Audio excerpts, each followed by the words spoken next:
Big TV భక్తి సమాచారం WhatsApp ఛానల్లో జాయిన్ అవ్వండి. అన్ని విశేషాలు ఎప్పటికప్పుడు తెలుసుకోండి.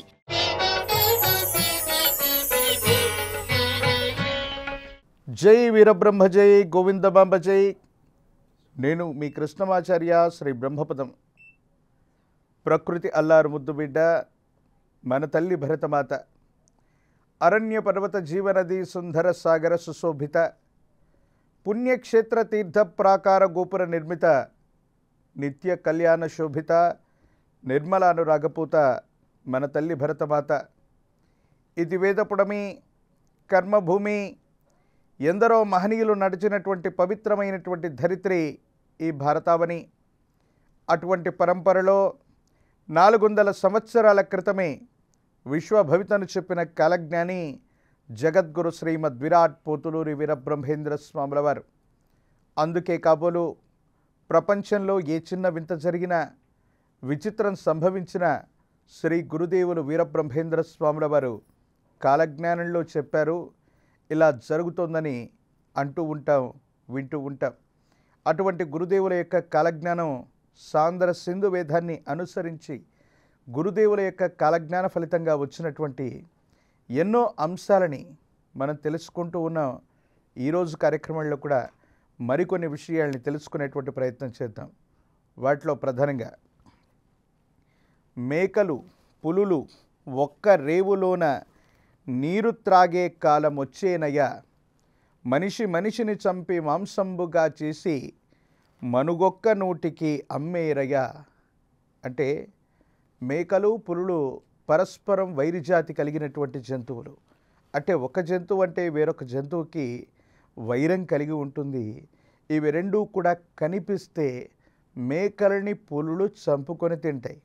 కానీ పరిస్థితుల ప్రభావం ఎలా ఉంటుందంటే, మేకలు, పులులు ఒకే చోటికి వచ్చి నీటి కోసం దాహార్తిని తీసుకునేటువంటి పరిస్థితి ఎలాగైతే ఉంటుందో, మానవ సమాజంలో ఈ ప్రజల చేత ప్రజల కొరకు ఎన్నుకోబడ్డటువంటి ప్రజాస్వామ్య సంబంధమైనటువంటి పరిస్థితుల్లో కూడా ఒక మనిషి వేరొక మనిషిని మోసపూరితమైనటువంటి ప్రవర్తన చేత ఒకరి జీవితాన్ని నాశనం చేయనిదే మన జీవితం, జీవన విధానం ముందుకు వెళ్ళనటువంటి పరిస్థితి ఈ కలిమాయా పురుషుడి వల్ల కలుగుతుందట. అందుకే మనిషిని చంపడం అంటే కేవలం చంపి తినడం అని దాని అర్థం కాదు. వ్యక్తిగతమైనటువంటి అవసరాల దృష్ట్యా మనం బ్రతకడానికి వేరొక జీవితాన్ని బలి చేయటం, వేరొక జీవితం మీద మన జీవితాన్ని నిర్మించుకునేటువంటి ప్రయత్నం ఈ కలికాలంలో జరుగుతుందని గురుదేవులు చెప్పినటువంటి మాటను అనుసరించి చూస్తే మనిషి మనిషిని చంపి తినేటువంటి రోజులు వచ్చినట్టుగా మనం భావించవచ్చు. ప్రత్యేకించి సనాతనమైనటువంటి ధర్మంలో ఎన్నో రకాలైనటువంటి కట్టుబాట్లు ఉన్నటువంటి సంప్రదాయంలో సత్యవాక్ పరిపాలన నుండి, అహింస పరమో ధర్మ అన్నటువంటి పరిస్థితి నుండి ఎన్నో రకాలైనటువంటి దృగ్విషయాలన్నింటినీ కూడా వదిలిపెట్టి కేవలం మనిషిని మనిషి చంపి తినేటువంటి రోజులు వచ్చినటువంటి పరిస్థితిగా మనం భావన చేయొచ్చు. దీనికి గల కారణం ఏమిటో అర్థం కాదు. ఏం జరుగుతుందో తెలియనటువంటి సందిగ్ధకరమైనటువంటి పరిస్థితులే ఈ కలియుగంలో ఏర్పడుతూ ఉంటాయి. ప్రత్యేకించి గురుదేవులు చెప్పినటువంటి మరొక మాట, వావి వరసలు లేక పెండ్లిండ్లు చేసేరు, కులగోత్రమన్నది మరిచేరయ్య, కాసులున్న ఎడల దాసి కొడుకుకైన కట్లాలతో పెండ్లి చేసేరయ్య. సనాతనమైనటువంటి ధర్మంలో వివాహం అన్నటువంటిది ఒక గొప్ప సంప్రదాయం. కానీ వివాహ సంబంధమైనటువంటి స్థితిగతుల్లో భారతావనిలో ఒక ప్రత్యేకమైనటువంటి పద్ధతి ఉంది. సగోత్రికులని వివాహం చేసుకోకూడదు. ఒకే గోత్రం, ఒకే ఇంటి పేరు కలిగినటువంటి వ్యక్తుల్ని, సగోత్రికులైనటువంటి వ్యక్తుల్ని వివాహం చేసుకోకూడదన్నటువంటిది సనాతనమైనటువంటి ధర్మంలో ఉన్నటువంటి సాంప్రదాయం. కానీ వావి వరసలు లేకుండా పెళ్ళిళ్ళు జరుగుతాయి. కులము, గోత్రము అన్నటువంటిది కూడా ఎవరు కూడా చూడరు. కాసులున్న ఎడల దాసి కొడుకుకైన కట్నంబులతో ఘనంగా వివాహం జరుగుతుంది. ఈ ప్రపంచంలో ధనం మూలం ఇదం జగత్ అన్నటువంటి విధంగా మారిపోతుంది. సనాతన ధర్మం కాకుండా కొన్ని పాషాండ మతాల్లో అన్న చెల్లెళ్ళు కూడా వివాహం చేసుకుంటున్న వ్యవస్థని మన కళ్ళ ముందు మనం చూస్తున్నాం. అక్క చెల్లెలని అన్నదమ్ముళ్ళని వివాహం చేసుకునేటువంటి పశు వైఖరిలోకి మనం వెళ్ళిపోతున్నాం. 84 లక్షల చరాచర జీవకోటిలో మనిషి చాలా ఉత్కృష్టవంతమైనటువంటి జీవి. మస్తిష్కం చేత ఎన్నో ఆలోచించగలుగుతాడు, ఎన్నో నిర్ణయాలను తీసుకోగలుగుతాడు, ఎంతో గొప్ప జీవన విధానాన్ని కలిగి ఉంటాడు. కానీ 84 లక్షల చరాచర జీవకోటిలో విశేషవంతమైనటువంటి పశుపక్షాదులకు మాత్రం వావి వరసలేవి కూడా తెలియవు. ఉదాహరణకి ఓ కోడిపెట్ట తాను గ్రుడ్లు పెట్టగా పొదిగినటువంటి పిల్లల నుండి ఒక మగజీవికి జన్మం ఇచ్చిందనుకుందాం. అది వరుసకు దానికి కొడుకు అవుతుంది. కానీ కొంతకాలం తర్వాత ఓ 9 మాసాలు ఓ సంవత్సరం తర్వాత ఆ తల్లితోనే ఆ పుట్టినటువంటి జీవి సంపర్కం చేసి మళ్ళీ సంతతిని వృద్ధి చేసుకునేటువంటి ప్రవృత్తి పశు పక్షాదుల్లో ఉంది. ఇది కేవలం పశువులకి పక్షులకి మాత్రమే సంబంధించింది. మనిషి మస్తిష్కం చేత విచక్షణ చేత జ్ఞానాన్ని కలిగి ఉంటాడు కాబట్టి ఇలాంటి పనులు చేయడు. ఈ కలిమాయ పురుషుడి యొక్క స్థితిగతుల వల్ల వావి వరసలు లేకుండా పెళ్ళిళ్ళు జరుగుతాయి. కులం, మతం, గోత్రం ఇవేవి కూడా ప్రాతిపదిక కాదు. ధనం మూలం ఇదం జగత్. కాసులున్న ఎడల దాసి కొడుకుకైనా సరే ఘనంగా కట్నాలతో పెళ్లి చేసేటువంటి సాంప్రదాయాలు వస్తాయి. కుల మత వర్గ వైషమ్యాలే కాదు, పరువు ప్రతిష్టలు కూడా ప్రామాణికం కానటువంటి అధ్వాన స్థితిలోకి కుటుంబ విధానాలు, జీవన విధానాలు వెళ్ళిపోతున్నాయని గురుదేవులు వీరబ్రహ్మేంద్ర స్వాముల వారు 400 సంవత్సరాల క్రితమే విశ్వభవితగా చెప్పబడ్డటువంటి కాలజ్ఞానంలో గురుదేవులు చెప్పినటువంటి మాట వాస్తవమవుతుంది, నిజమవుతుంది. దేశ కాలమాన పరిస్థితులను బట్టి చూస్తే ప్రేమ వివాహాలు ఎక్కువైపోయి కులము, మతము, వర్గ వైషమ్యాలను మరచిపోయి ఎవరికి ఏమవుతారో కూడా తెలియనటువంటి పరిస్థితుల్లో వివాహాలు చేసుకుంటున్నటువంటి వ్యవస్థలు, అటువంటి మతాలు, వాటిని ప్రోత్సహించే సంస్థలు కూడా అధికమైపోయి విశ్వ మానవాళి యొక్క అభివృద్ధికి ఇవి గొప్ప ఇబ్బందికరమైనటువంటి ఆటంకాలుగా, పెనుభూతాలుగా, పెను శాపాలుగా మారేటువంటి అవకాశం కూడా కనపడుతుంది. ఎందుకంటే భారతదేశంలో వివాహం అన్నటువంటిది ఒక గొప్ప సంప్రదాయం. కానీ పాశ్చాత్య దేశాల్లో వివాహం అన్నటువంటిది ఇవాళ ఉదయాన్నే వివాహం చేసుకుంటే సాయంకాలానికి నచ్చకపోతే విడివడచ్చు. కానీ భారతావనిలో మాత్రం వివాహం చేసుకున్న తర్వాత బాస చేసి విడిపోవాలంటే ఎన్నో రకాలైనటువంటి పరిస్థితులు అడ్డొస్తాయి. అలాంటి వ్యవస్థ కూడా భారతావనిలో కూడా ఇబ్బందుల పాలవుతుందని గురుదేవులు చెప్పినట్టుగానే విశేషవంతమైనటువంటి భారతావనిలోనే కాదు, ప్రపంచ దేశాల్లోనే కాదు, ప్రత్యేకించి ఉభయ తెలుగు రాష్ట్రాల్లో కూడా ఈ విధమైనటువంటి స్థితిగతుల్ని మనం చూస్తున్నాం. కొన్ని మతాల వాళ్ళు వావి వరసలు లేకుండా పనిగట్టుకొని అక్క చెల్లెళ్ళను మాత్రమే లేదా అక్క చెల్లెళ్ళ వరుస అయ్యేటువంటి వ్యక్తుల్ని మాత్రమే వివాహం చేసుకుంటున్నటువంటి దౌర్భాగ్యమైనటువంటి స్థితికి మనం వచ్చామని తప్పకుండా చెప్పచ్చు. అలాగే విశేషించి గురుదేవుల యొక్క కాలజ్ఞానం అంటే ఇది వింతలు విచిత్రాలు అనుకుంటూ ఉంటాం. గురుదేవుల యొక్క కాలజ్ఞానంలో ఉన్నటువంటి అద్భుతమైనటువంటిది, ఆకాశమందున్న దేవతలు పిలిచేరు, అష్టదిక్పాలకులు అదిరిపడి లేచేరు, ఆకాశవాణియు హరహరా అని ఏడ్చు, అది విన్న పాపులు అదిరిపడి చచ్చేరు.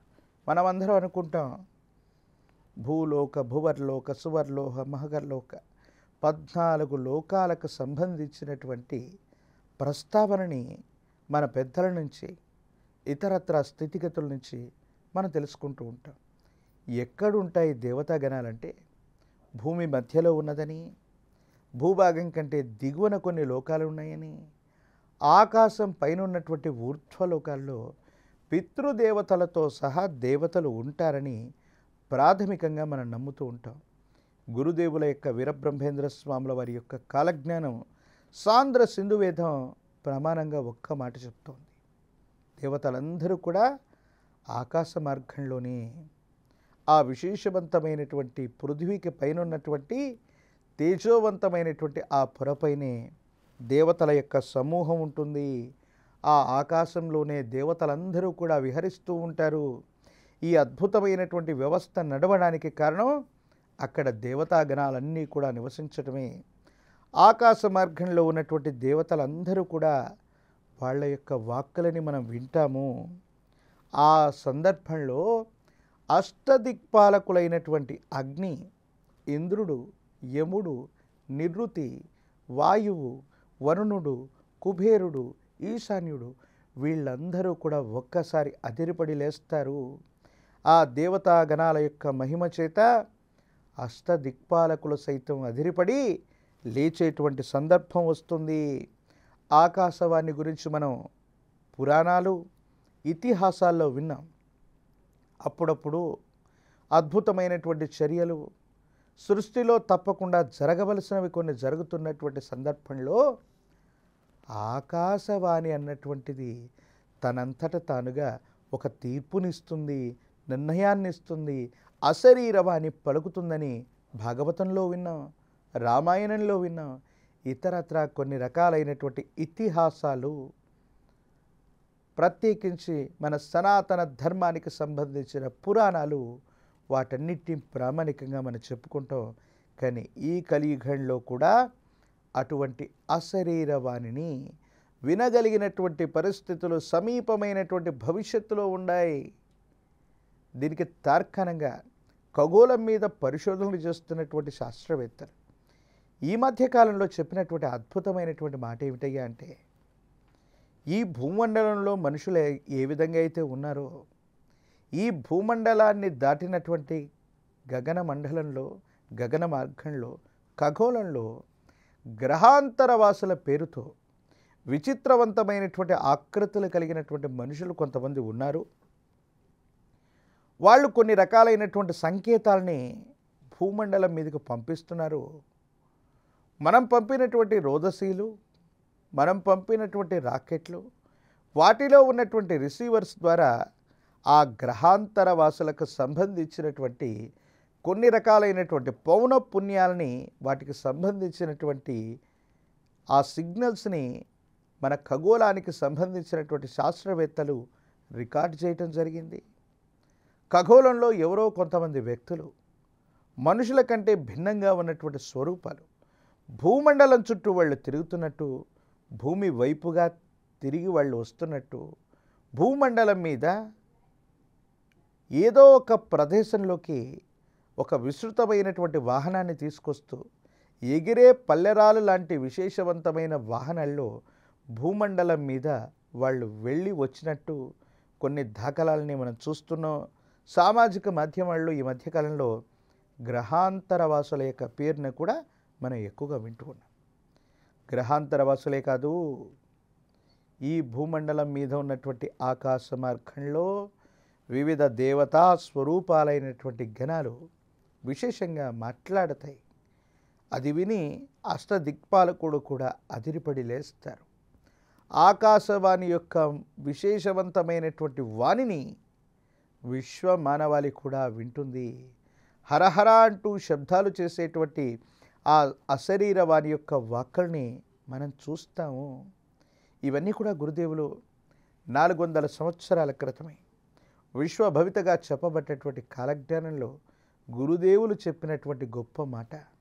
ఇది విశేషంగా యథాతథంగా సనాతనమైనటువంటి ధర్మంలో ఈ 21వ శతాబ్దంలో అత్యాధునిక సాంకేతిక పరిజ్ఞానంతో కూడినటువంటి వ్యవస్థలతో ఉన్నప్పటికీ కూడా అప్పుడప్పుడు మన వ్యవస్థలన్నింటినీ కూడా ఏవో తెలియని కొన్ని రకాలైన శక్తులు కొన్ని నిమిషాల పాటు, ఘడియల పాటు స్తంభింపచేస్తున్నటువంటి దాఖలాలు మనం చూస్తున్నాం. ఈనాడు సమాచార వ్యవస్థలో విప్లవాత్మకమైనటువంటి మార్పులు వచ్చాయి. ప్రపంచంలో ఎక్కడ నుండి ఎక్కడికైనా నిమిషాల వ్యవధిలో, సెకండ్ల వ్యవధిలో మాట్లాడగలుగుతున్నాం.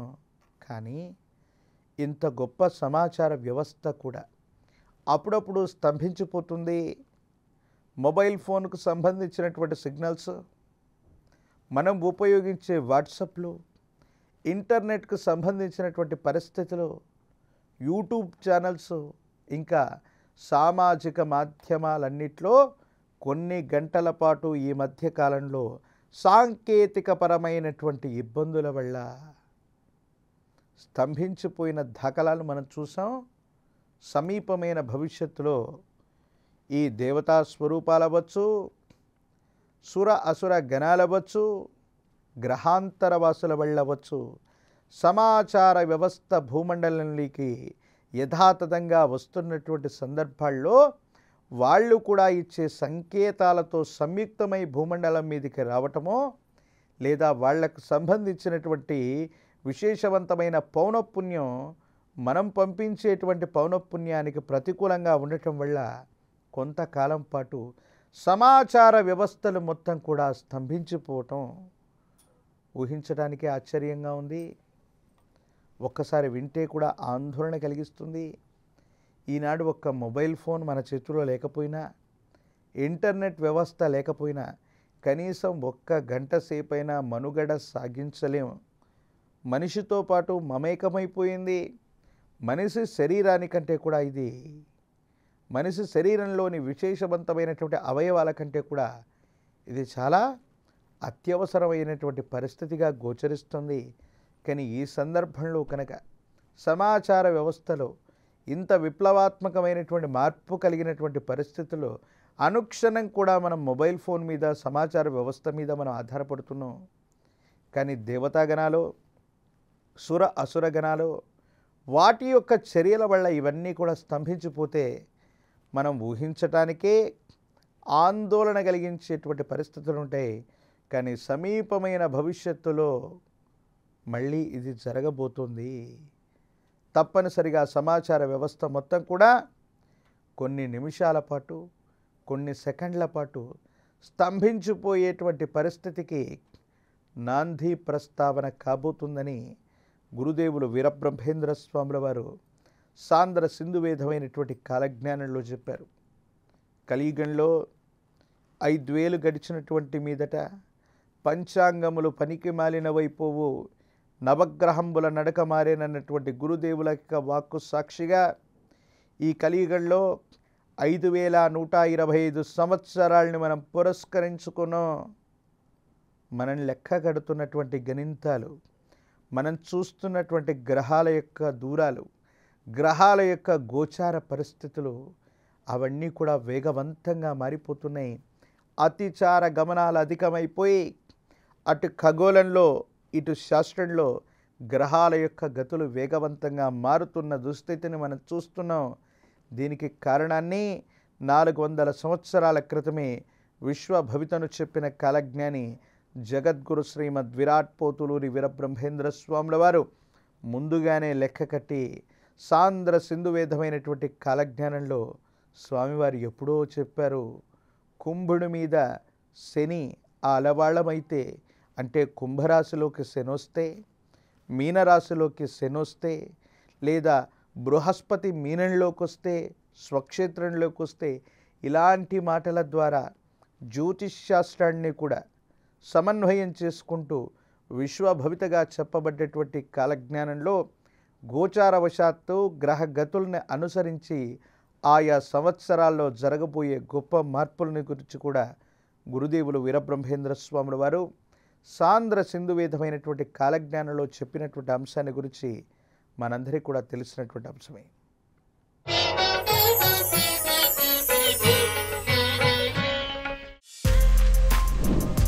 For more videos like this, subscribe Big TV channel.